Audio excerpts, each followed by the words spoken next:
Zap Crypto. Tous les jours, toute l'actu crypto au même endroit. Et pour me soutenir, abonne-toi et active la cloche pour ne pas manquer le prochain Zap Crypto. Bonsoir la cryptosphère. Comme d'habitude, on commence avec notre Fear and Greed Index qui est à 22 ici dans la peur, mais vous pouvez le retrouver dans l'Extreme Peur sur d'autres sites et le Market Order Flow dans le neutral.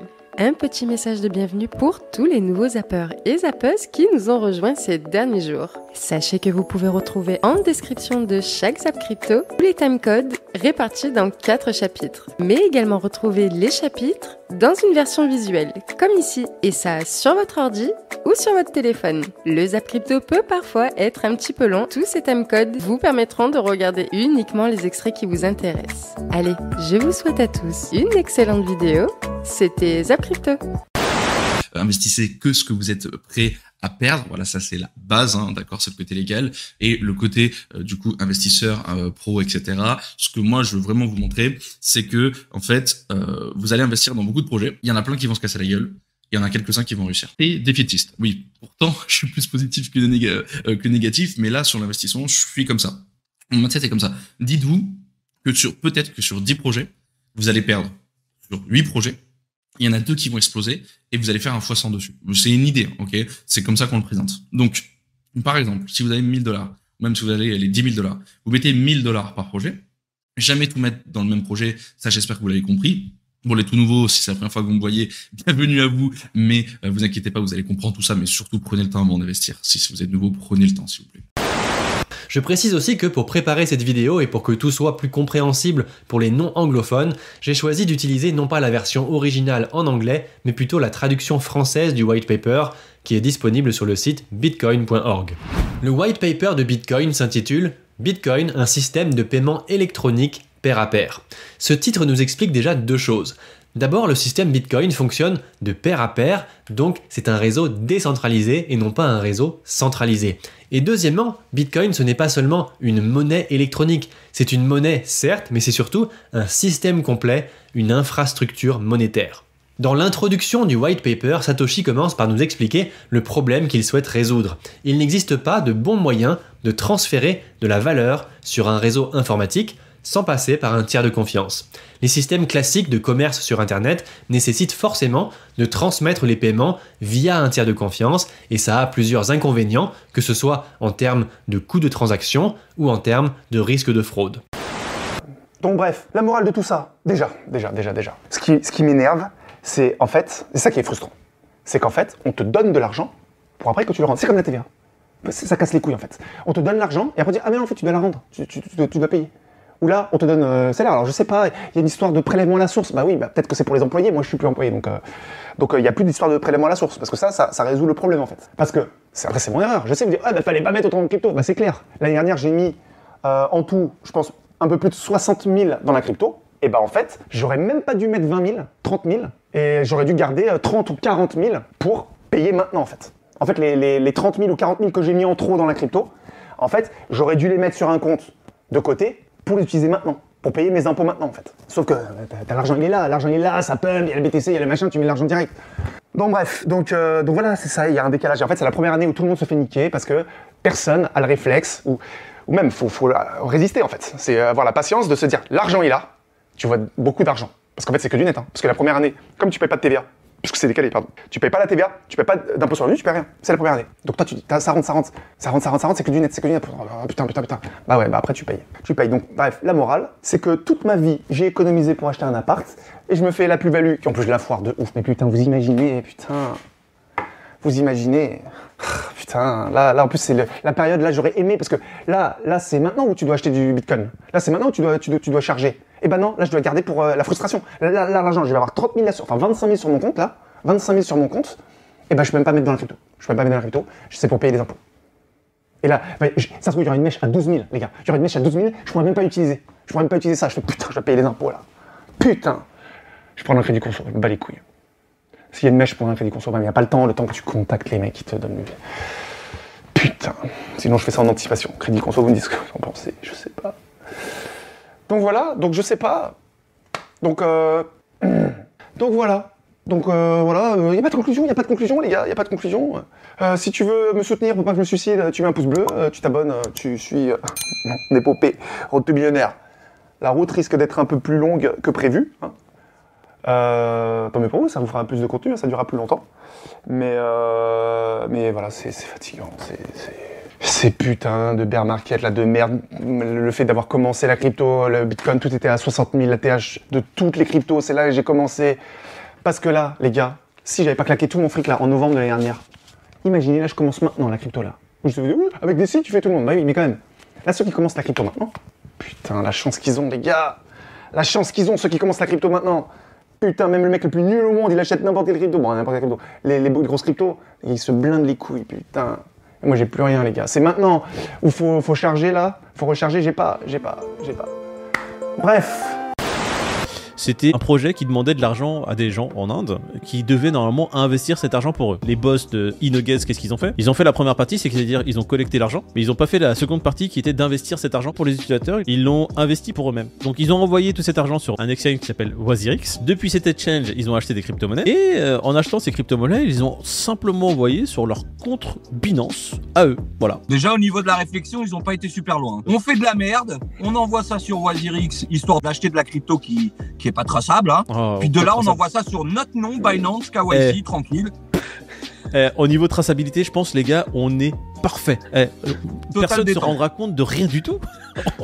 Écran de fumée total. Les autorités indiennes, ils ont demandé bien sûr à WazirX et Binance de geler les fonds, ce qui s'est passé. Mais après, ils ont aussi mis leur dévolu sur WazirX. Ils se sont dit, mais attends, crypto exchange, qu'est-ce que tu fous chez nous? C'est illégal ce que tu fais? Non, il y a trop d'opérations un peu bizarres. Non, nous on veut pas de crypto-monnaie chez nous, donc on va t'en mettre plein la gueule. Ils ont tout simplement gelé les fonds des comptes de WazirX. Donc il y avait à peu près 8,1 millions, entre 8 et 9 millions, on va faire un grosso modo, qui ont été gelés de la plateforme WazirX. Et WazirX a commencé à être un peu dans la tourmente. Ils ont commencé à dire, non mais de toute façon, nous, on gère rien. C'est Binance derrière. CZ, en entendant ça... Et là, c'est rigolo. C'est là que ça devient marrant, parce que... CZ, Binance, en écoutant ça, ils ont dit, non mais les gars... Mais nous, on n'a rien à voir avec WazirX, on les connaît même pas. C'est quoi WazirX? On connaît pas. Sauf que la communauté de la crypto mondiale a juste sorti certaines dépêches, tu vois, de Binance et CZ qui disaient le partenariat Binance-WazirX, c'est génial. Et tu vois CZ qui est comme ça, avec les partenaires de WazirX à côté sur une photo. CZ qui dit oui, l'achat de WazirX va nous permettre de mettre un pied en Inde, va permettre à Binance de pénétrer le marché indien. À travers ces nouvelles, tu te dis mais comment Binance peut dire on n'a rien à voir avec WazirX? Parce que c'était en 2019, mon cher Moïd. Donc quand ils ont voulu racheter WazirX en 2019, il n'y avait pas de galère. Oui. Sauf qu'en 2022, c'est pas la même sauce. Oui, dès qu'il y a des galères... Non, nous on n'a rien à voir. Communiqué spécial, on ne connaît pas. Non mais attends, Binance ils sont très gentils, mais il faut qu'ils arrêtent. Hein. WazirX, il n'y a pas si longtemps que ça, ils ont arrêté l'USDC en stablecoin sur la plateforme au bénéfice du BUSD. Tu vas me dire qu'ils ont fait ça à titre gracieux. CZ, c'était ma personnalité 2022 préférée et il est en train de chuter au classement. Hein. Non, mais sauf que ça se finit pas là. Donc WazirX, qu'est-ce qu'ils font? Ils regardent ça, ils font... Mais si, les gars, Binance a les accès route, Binance gère les accès AWS, Binance gère ci, Binance gère ça. Et bon, pour la faire court, CZ qui répond derrière. Non mais écoutez les gars, nous on vous loue les murs. Donc en fait, apparemment Binance n'est là que pour l'infrastructure du réseau WazirX. Tout ce qui se passe à l'intérieur, vous faites ce que vous voulez. Et CZ refait après une sortie disant... Non mais en plus, c'est vrai qu'il se passe plein de choses bizarres. Et il y a tellement de choses bizarres que nous, on est prêts à coopérer avec les autorités indiennes pour faire la lumière sur tout ce qui se passe. Non mais on voit bien qu'au niveau du changement de veste, il est vif. Hein. Il n'y a pas de galère là-dessus. Ça, c'est une information que j'ai trouvée dans la presse anglo-saxonne sur CoinDesk. C'est que Swift, qui est un partenaire interbancaire qui permet de gérer les transactions interbancaires dans le monde entier, s'est associé avec Chainlink. Chainlink, il est sur une super belle dynamique, j'en ai déjà beaucoup parlé, et je pense que ça peut être monstrueux pour Chainlink. Ils sont en train de s'associer à Swift pour pouvoir faire communiquer un peu Swift avec le monde des blockchains. Donc c'est une énorme news pour Chainlink en particulier. Ici Cryptos, comme dit, lors d'une conférence organisée à Paris, le gouverneur de la Banque de France a révélé une date approximative du lancement de l'euro numérique. Il a également précisé quels seront les rôles. Donc je te laisse lire ça. C'est une blague. Franchement, c'est une blague honnête, je vais dire ça. Mais en fait, ils sont contre les cryptos. Ils veulent leur euro pour... Alors, il dit ça va faciliter les choses, tout ça. Mais tu sens que... nous, on va pas aimer. On va pas aimer. C'est pas un euro numérique comme nous, on aimerait qu'il soit, comme nous on le pense, liberté, décentralisée. Non, non, c'est pas ça du tout. C'est pas ça du tout. C'est la technologie de la blockchain qui se retourne contre nous. En gros, c'est ça. Bon, alors je te laisse lire. Le gouvernement voudrait tout simplement donc supprimer l'argent liquide. Il faut savoir qu'à l'heure actuelle en Europe, mais également aux États-Unis, on a énormément d'argent liquide qui est utilisé, mais on a également donc des restrictions. Par exemple en France, il n'est pas possible donc de se balader avec des sommes en espèces trop importantes. Et ça tout simplement parce que l'espèce est très difficilement contrôlable à l'heure actuelle. Maintenant, si on part dans d'autres continents, notamment comme en Asie, on a des pays tels que la Chine qui utilisent principalement des services de paiement comme Alipay et qui utilisent à l'heure actuelle très peu d'espèces. Et donc le passage et le recours au CBDC pourrait justement s'inscrire dans un plan plus grand afin de supprimer les espèces et avoir un contrôle quasi total sur la monnaie. Parce que j'aimerais vous parler de CBDC où on a en fait on a quand même une bonne blague. Je crois que la BCE, donc la Banque Centrale Européenne, commence sur une bonne blague de Madame Lagarde qui nous dit que les CBDC n'auront pas de vocation commerciale. Autrement dit, nos données ne seront pas utilisées et seront gardées secrètes. Mais ce que je trouve très intéressant et en fait très drôle, puisqu'on sait très bien que c'est complètement faux. D'ailleurs, comme on l'avait vu, ils ont shortlisté potentiellement Amazon. Alors allez-y, allez expliquer à Amazon qu'ils doivent surtout pas utiliser les données des Européens. Enfin, franchement, il faut arrêter de prendre les gens. Mais qui croit ça, franchement? Pourquoi ils perdent du temps à le dire même? C'est vraiment quelque chose que j'ai du mal à comprendre. Et elle nous dit aussi que Jerome Powell, donc vraiment le directeur de la Fed, eh bien n'est pas pressé d'émettre sa CBDC, donc son dollar digital. Évidemment qu'ils sont pas pressés puisque ils sont encore la monnaie de réserve et que ils ont aucun intérêt à perdre ce statut. Or, les CBDC vont faire perdre au dollar ce statut de monnaie de réserve. On a vu récemment d'ailleurs les BRICS, donc les principaux pays émergents, donc c'est Brésil, Russie, Chine, Inde, eh bien s'organiser pour créer leur propre monnaie. Donc ça devrait arriver et évidemment contourner le dollar, puisque pour le moment c'est surtout un moyen de pression politique, comme vous le savez. On montre encore une fois que les banques centrales actuellement, elles savent plus trop ce qu'elles sont en train de faire, elles ont perdu la mainmise, elles perdent le contrôle. Et d'ailleurs, on a Stanley Druckenmiller, qui est un milliardaire très connu. Eh bien, lui, il pense que les cryptos vont regagner en popularité si les gens perdent foi en les banques centrales, ce qu'on commence à voir actuellement d'ailleurs. Il dit « Je pourrais voir les cryptos occuper un rôle important dans une renaissance, car les gens ne vont simplement plus faire confiance à leur banque centrale. » L'impression magique des banques centrales, donc... on a assisté à un truc complètement dingue aujourd'hui de la Banque centrale d'Angleterre, donc pour stabiliser le marché et l'inflation et pour inverser les emprunts massifs d'impression monétaire qui ont été faits au mois de mars 2020 du Covid, ce qu'ils font, c'est qu'ils réimpriment encore plus de monnaie pour acheter encore plus de dettes. Après, si on parle un peu du reste, alors on a toujours un problème de pipeline quelque part au large du Danemark. Alors ça, on en parle beaucoup. On essaie de déterminer qui est le gentil et qui est le méchant. Donc c'est digne d'un scénario de James Bond quand même. Alors les Américains disent que c'est les Russes disent rien, mais on se demande pourquoi ils auraient été faire péter un pipeline au fond de la mer alors qu'ils avaient qu'à fermer le robinet du gaz. Enfin, ça paraît plus complexe. Enfin, peu importe. Donc on en parle beaucoup, on n'a pas de réponse. Mais toujours ce qu'on sait, c'est que les prix du gaz continuent de monter et que ça devient un sacré problème de toute façon et qu'on va en reparler beaucoup d'ailleurs. On va devoir en reparler indirectement puisqu'aujourd'hui il y aura le CPI qui sera publié en Allemagne et quand on publie le CPI, forcément quand vous avez le prix du gaz qui a pris 20%, alors ça sera certainement pas inclus dans le calcul, mais les gens ils vont quand même y penser, parce que vu la hausse des prix du gaz récemment, eh bien on a de quoi en discuter également.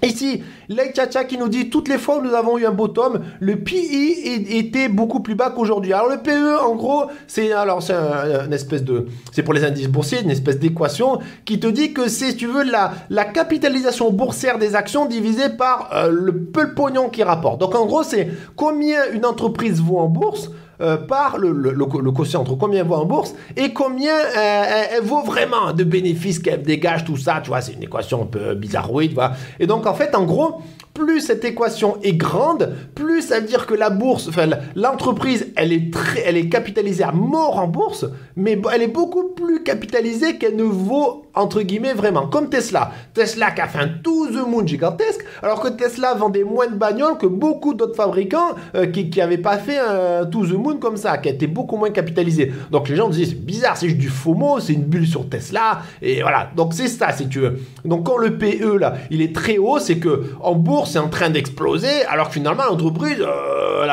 son chiffre d'affaires n'a pas explosé. Et elle nous dit que quand le PI ici est à peu près en moyenne à 2,6, ça a été des bottoms, tandis que là, il a 17,9. Ça veut dire qu'encore, la majorité des boîtes qui sont cotées en bourse sont surcotées. C'est un peu l'idée. Voilà, que la bourse s'est vraiment envolée to the moon avec l'argent qui a été injecté à mort pendant les 2 ans à partir de 2020. Et donc là, il faudrait théoriquement que ça retrace encore un peu la bourse. C'est ce qu'elle nous dit, les tcha-tcha. La bourse devrait retracer encore un petit peu pour redescendre, que toutes les actions redescendent un peu pour aller sur des niveaux un peu plus sereins par rapport à la vraie capitalisation qu'elles devraient avoir pour les entreprises par rapport à leurs bénéfices, tout ça.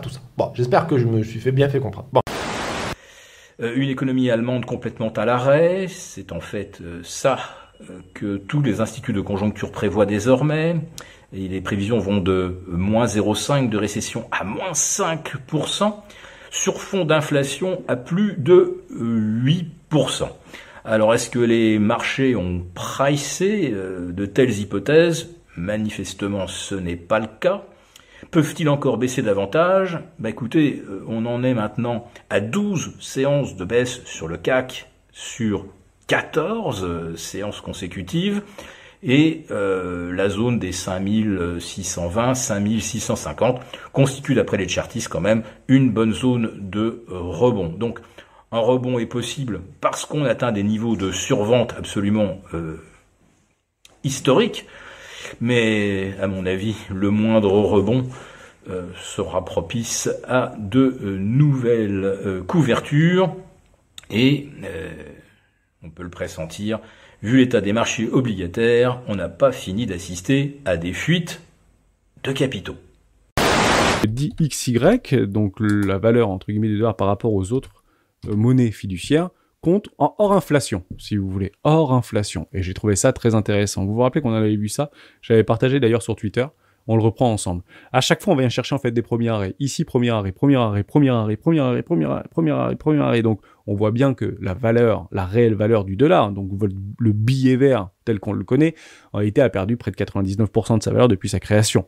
Il n'y a pas de problème avec ça, c'est clairement dû à l'impression monétaire, à la suppression de l'étalon or, notamment en 73, qui n'a pas arrangé le truc, évidemment, mais ça reste la monnaie internationale, et elle se dévalue en réalité jour après jour. Et le vrai narratif, voilà, si vous voulez, le vrai narratif du dollar, c'est les bas-fonds du désespoir. Si vous prenez en fait des charts en mensuel par rapport à Bitcoin, c'est les sommets, c'est la lune. En réalité, il y a deux mondes qui s'affrontent, il y a deux idéologies qui s'affrontent. Soit la monnaie de singe, comme on peut l'appeler, comme beaucoup l'appellent, et que ce soit l'euro, le franc, en fait, toutes les monnaies aujourd'hui qui sont gérées par un organe de contrôle qui décide de l'imprimer ou de pas l'imprimer, à un moment donné, bien évidemment que ça peut pas marcher. Il y a aucun, entre guillemets, collatéral, malgré que ça représente, mais c'est sa représentativité psychologique, que ce soit en fait une réelle valeur économique et marchande par rapport à votre billet vert, c'est juste une guise de confiance. C'est juste qu'on vous vend un poulet et le mec en face, il est d'accord pour récupérer votre billet. Et la réelle valeur, elle est que là. C'est une valeur de confiance. Aujourd'hui, Bitcoin, c'est un peu moins ça, puisqu'en réalité, il y a que 3% de la population qui en détient, donc l'adoption n'est pas encore là. Et on peut partir du principe que ça pourra demain être une valeur refuge par excellence. En tout cas, c'est ce que je joue et c'est pour ça que je suis là et c'est pour ça que je vous parle quotidiennement sur les rois du Bitcoin. Donc on reprend par rapport à cette petite fractale, premier arrêt, premier arrêt, premier arrêt, premier arrêt, premier arrêt, premier arrêt, et vous avez compris l'histoire.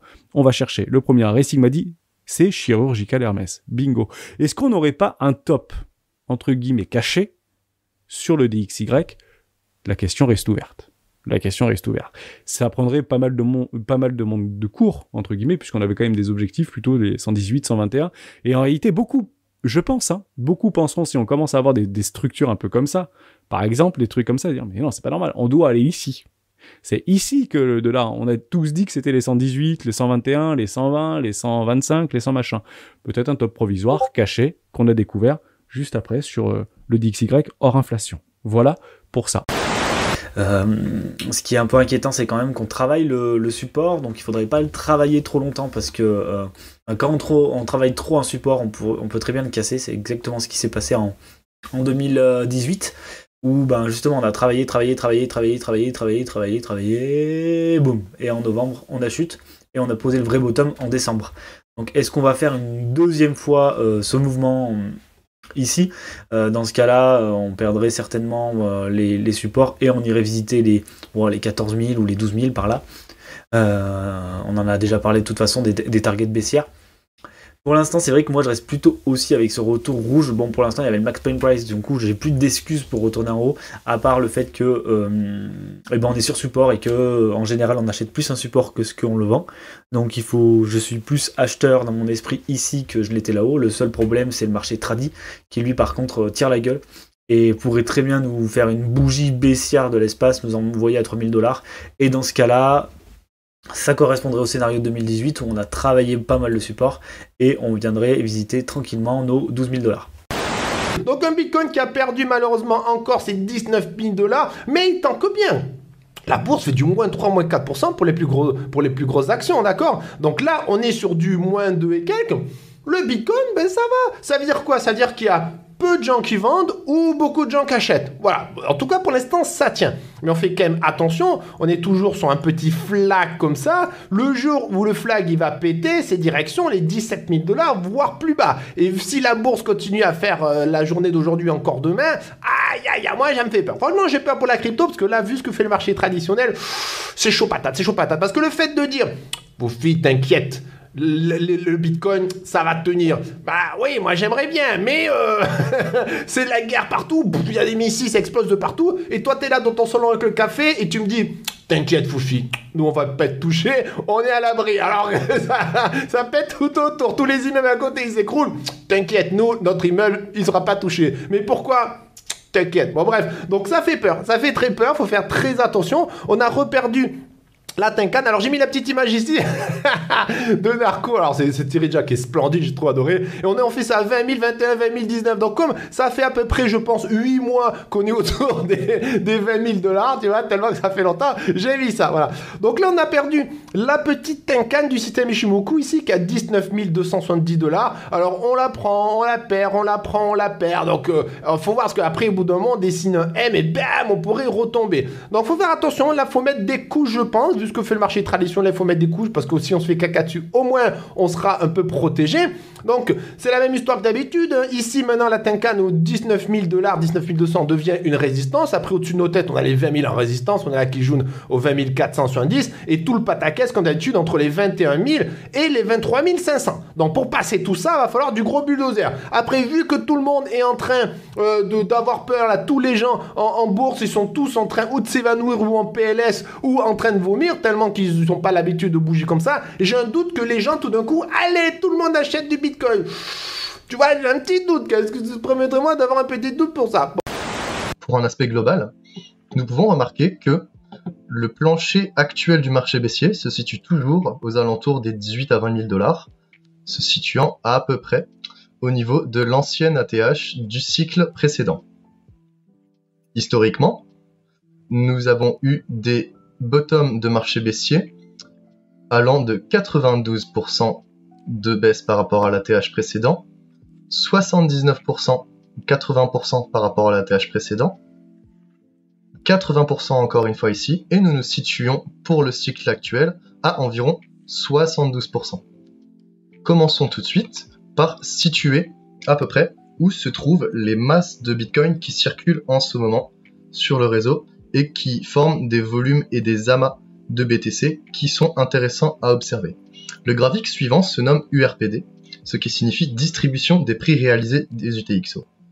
Ceci représente la répartition graphique des derniers prix d'acquisition des pièces circulant sur le réseau. Nous pouvons observer ici, visuellement, que le range entre les 17 800, 18 000 $ et 24 000 $ est bien visible à travers cette masse de Bitcoin ici présente. Nous pouvons voir ici une borne basse autour des 17 800 et une borne haute au niveau des 24 000, 24 700 $. Ce qu'il est intéressant de regarder, c'est que au cours des derniers mois, il y a eu un déplacement du volume de pièces aux alentours des 22 000, 20 000 dollars qui est venu descendre vers les 18 19 000 dollars, donc qui est venu se redistribuer aux alentours de la borne basse du range actuel. Ce qui signifie que certains investisseurs ont redistribué leurs pièces qui ont été rachetées par des opportunistes un peu plus bas dans la zone de prix actuelle. Ce qu'il est aussi intéressant d'observer, c'est que nous avons un très faible volume de pièces échangées en dessous du niveau des 18 000 dollars, ce qui nous offre des potentiels supports aux alentours des 16 000 dollars et des 13 000 dollars. Il est donc intéressant d'observer que malgré que le prix circule toujours de cette zone et que la borne basse des 18 000 tienne pour le moment bien et qu'elle serve de support robuste à la tendance actuelle du prix, si elle venait à être invalidée et à casser par le bas, nous pourrions avoir une baisse très rapide qui nous amènerait vers les 16 000 ou les 13 000 dollars. Tendance de fond en mensuel haussière, bien sûr, mais en hebdomadaire, chercher un achat comme ça, c'est quand même très risqué. Peut-être qu'on a un bottom ici, mais pour moi, tant qu'on fait pas de structure, tant qu'on fait pas des trucs un peu comme ça serait compliqué pour moi de chercher un achat parce qu'on est quand même dans une belle dynamique baissière et malheureusement la tendance est ton avis. Dans ce cas précis, pas trop, on aimerait que la tendance soit haussière, mais voilà, on pourrait très bien ici être dans une situation comme celle-là où on est juste dans un range pour préparer le prochain mouvement de baisse et on pourrait très bien faire un nouveau plus bas. Comme j'ai déjà dit, pour moi c'est le scénario à privilégier. La macro n'aide pas non plus. Mais voilà, il y a des gros niveaux en dessous, on en a déjà parlé. Les 13K, les 12K, moi je préfère viser plutôt les 11-12K parce que c'est les niveaux d'impulsion, du gros bull run, du réel bull run. Est-ce qu'on ira? Je ne sais pas, honnêtement, encore une fois, je ne suis pas Madame Irma. On voit que le halving est quand même approche petit à petit, mais je pense qu'on va juste range, alors un gros range bien large, à mon sens, entre ce niveau-là et ce niveau-là, jusqu'au halving. Je pense qu'on va faire des trucs comme ça, tu vas faire un truc de merde et qui se passera rien jusqu'à 2024, voire même un peu plus loin, jusqu'à fin 2024, puisque je le redis encore une fois, pour l'instant le halving time les cycles à peu près, mais souvent quand on a un halving derrière on va faire moins 30, moins 50%, mais on a déjà le bottom et on repart ensuite à la hausse. Je sais pas si ça va marcher à chaque fois, je pense pas, ce que j'ai déjà exprimé comme avis, mais je le mets quand même, on sait jamais. Ça aura quand même un impact positif sur la psychologie des gens. En tout cas, c'est sûr que, par contre, c'est sûr pour moi que si on a un truc comme ça, au niveau du halving, admettons, on fait un truc comme ça, on est vraiment haussier comme ça. Au niveau du halving, très clairement, moi, je n'irai pas acheter un truc comme ça. Je pense qu'on aura un beau retest pour repartir derrière, pourquoi pas. Mais écoutez, c'est pas tout de suite. Je m'égare un petit peu, on verra ça. En mars 2024, donc on a largement le temps. Lacoste qui poursuit son immersion dans le Web3 avec un nouveau drop de NFT. Dans la continuité de son projet Web3 Andouille, la marque Lacoste annonce la sortie prochaine d'un airdrop de tokens non fongibles, donc des NFT, exclusifs à destination des détenteurs du Genesis Pass, donc les premiers holders des premiers NFT. Donc les holders se verront remettre la première d'une longue série de récompenses, aussi bien physiques que virtuelles. Donc du coup, forcément, tout ce qui est un petit peu Adidas, Nike, tout ça, si vous arrivez à vous positionner à avoir un NFT early, c'est en général c'est plutôt des NFT qu'on hold, c'est pas forcément pour du flip parce qu'il y a plein d'avantages qui découlent avec. Après c'est toujours pas un conseil d'investissement, faites comme vous voulez, mais en tout cas moi c'est ma logique. Engine à la base, dès 2008, c'est le plus grand réseau mondial de gaming. Il y a plus de 19 millions de joueurs, il y a plus de 250 000 communautés. C'est un projet qui nous vient de Singapour. L'entreprise Engine vient de Singapour, elle a été créée en 2008. Leur idée, c'est vraiment d'avoir des outils très ergonomiques, très intuitifs pour les gamers. Ils ont une interface hyper intuitive, facile d'accès pour étendre l'adoption des crypto-monnaies au grand public à travers le gaming. Donc eux, vraiment, c'est leur point d'entrée, c'est les gamers, faire entrer les gamers dans le monde des crypto-monnaies. Donc Engine Coin, c'est une plateforme décentralisée qui permet la création, la gestion, la distribution et le commerce de biens virtuels. Donc ça peut être des jeux vidéo, des NFT et des biens virtuels au sens très très large. I have one more question. It was about Gala Films, because it's a very promising project, because you have games, you have films, and you also have music. For games, it's really easy to see how we can improve the game ecosystem with Web3 and NFTs, ownership, etc. But for music and films, how do you want to implement the Web3 in the film industry? Because it will be very big, so I'm thinking about some big production names or something like this. I already see that with music, with Snoop Dogg, etc. But what will be planned for films? We have a lot going on for film. We have a lot going on. Most of it I can't talk about yet. Sure. But what I would say is that a film node does a fantastic job of supporting the entire film ecosystem by actually hosting that content. So as people come and listen to films, and we've got a lot of exclusive stuff from very big names in the works, all of that runs across the film nodes. And so all of that is Web3 enabled. You can log in with your, you'll be able to log in with like your MetaMask if you want, and run your nodes that way. So there's a lot going on. So I encourage you to come check it out. And so I think you think about French community also. French, I'm a big fan of French films. Alors, ce zap t'a plu? Dis-moi en commentaire quelle est l'actu qui t'a le plus intéressé. Et si tu as manqué les actus d'hier, retrouve juste ici le zap crypto de la veille.